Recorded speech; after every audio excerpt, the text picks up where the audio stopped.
Años 80. En la frontera entre Francia y España, un coche ocupado por 3 personas fue detenido para una inspección.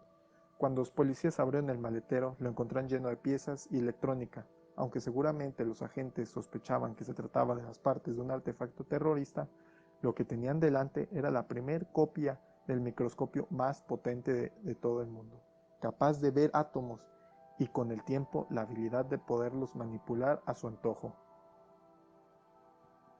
Hola, mi nombre es Hendrich Roger y el día de hoy les voy a contar la historia del STM, de lo alucinante que es y de todas las puertas que nos está abriendo y por supuesto de cómo cambió la industria para siempre. La historia del microscopio de efecto túnel, escaneado túnel, STM por sus siglas en inglés, viene su origen en IBM, en Zurich, donde yo y Binning habíamos dado a luz a la criatura. Por circunstancias conocí al otro desarrollador del STM, Georg Binning, y su técnico Herbert. Esto me inició en el microscopio, y lo cual llevaría a la construcción del STM. Pero que le digas a un físico como yo que va a poder ver átomos, boom, fue algo alucinante. El funcionamiento. A estas alturas estarán deseando saber en qué consiste esto del STM. La idea no difiere conceptualmente del escáner de una fotocopiadora, solamente que actúa a nivel nanométrico. Actúa más de 1.000.000 de veces mejor de lo que tu regla pueda medir. Para conseguir esto, Binning y yo nos enfrentamos a diferentes retos. Por ejemplo, si quieres escanear el nanomundo, necesitas un sensor igual de pequeño, y en este sentido no decepciona. Esto es esencialmente un STM. Esos pilares están para colocar la muestra y moverla a tu antojo, mientras que en el centro está la punta. Esta es la parte más importante, una especie de aguja cuyo extremo tiene el grosor de un átomo. Segundo problema, el movimiento. Si quieres escanear algo tan pequeño, tienes que poder mover el sensor muy poco a poco, muy finamente por el nanomundo. Que se pueda mover átomo a átomo es una de las cosas más impresionantes. Si hacemos una comparación, es como tener el monte Everest e intentar posicionarlo en torno a una superficie, por ejemplo un plato en el que hubiese sal. Claro, en el monte Everest tendríamos que tener una afilada punta y mover esa punta sobre los granos de sal. Y tercer problema, ¿con qué sondeas? Puede que pienses en la luz, ya que tradicionalmente es lo que usan los microscopios. La luz choca contra las cosas, rebota hacia nosotros y nos transmite información del objeto. Sin embargo, a nivel atómico esto ya no es una opción. El motivo es de que la luz visible es demasiado grande para revelar detalles tan pequeños. No es capaz de interactuar a nivel atómico de la manera que queremos. Incluso, si aumentamos su frecuencia, haciendo que su tamaño ya sea capaz de extraer estos datos, el problema es que cuanta más frecuencia tiene la luz, más energía aporta, por lo que al bombardear la muestra con esta luz estaríamos arrasándolo todo. Se necesita un nuevo tipo de escaneo, es cuando entra en escena el efecto túnel. Resumiéndolo, en el nanomundo los electrones tienen la habilidad cuántica de estar deslocalizados, de no tener una posición bien definida. Esto les permite superar barreras que de normal no podrían, lo que se les llama tunelar.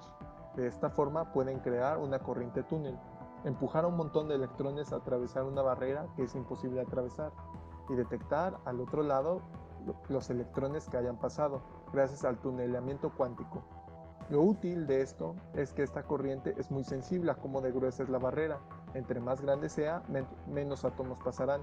Es precisamente esta delicadeza lo que Binning y yo utilizamos. La punta del STM se acerca a la muestra. Se genera una fuerza que pretende que haya una corriente eléctrica entre la punta y la superficie, pero la punta está demasiado lejos y la fuerza no es suficiente para que los electrones salten fácilmente a la punta. A efectos prácticos, el espacio que hay entre estos es una barrera para los electrones.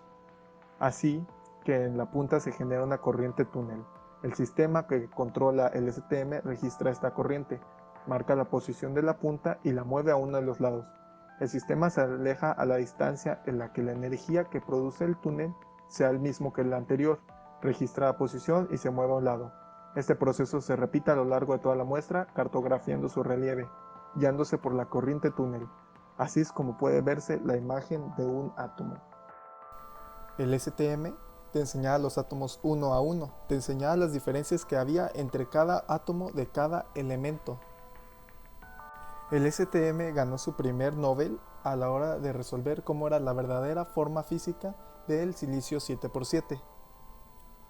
¿Cómo afectó el STM al desarrollo de la industria? Te seguirás preguntando.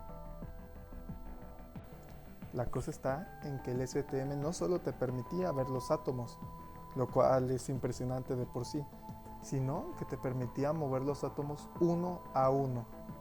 Y aquella fue la primera demostración de que el ser humano podía mover átomos a su antojo. Se han creado materiales que no existían gracias a el STM, o se les da a los mismos elementos una propiedad con la que no contaban.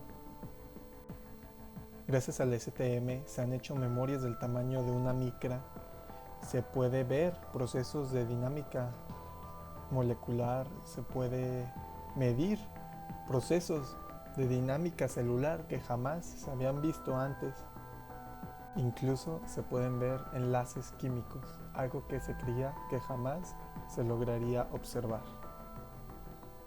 Si me lo preguntas a mí, la creación del STM no solo cambió la industria, sino que le está moldeando a su antojo, como si de un átomo se tratase.